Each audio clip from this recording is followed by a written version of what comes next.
It's intriguing how Abraham is used.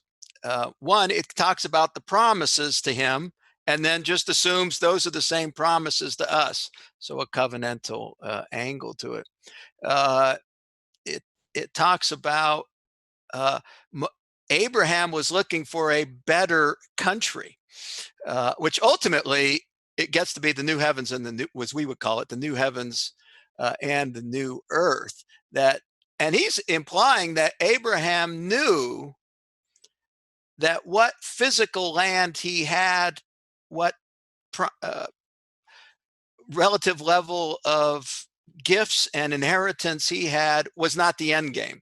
Yeah. That he knew there was a future coming, and that's the author of Hebrews just assumes, you assume there's this continuity with the Old Testament.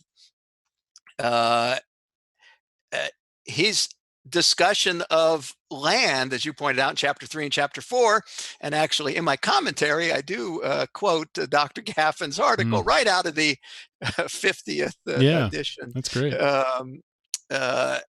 That, I mean, that's talking about Abraham was promised land. Moses talked about getting to the land, but Joshua didn't get him to the land. And then Psalm 95, which is David, David says, if you want rest, which was get to the land for rest, you still need to believe, which implied, oh, but they are in the land during David's time. Therefore, land must be metaphorical or typological of something more than just physical land on the earth. It's being with Christ and God's presence. Again, ultimately, the new heavens and new earth.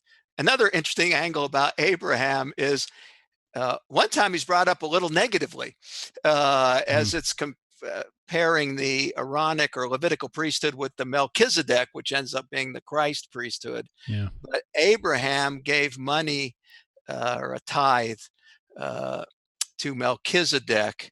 So there, interestingly, just a little comment there.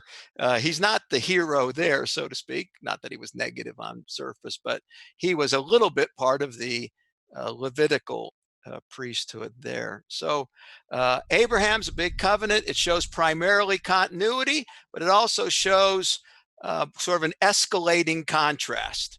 There's Yes. contrast, but it's escalating toward Christ and the new heavens and new earth.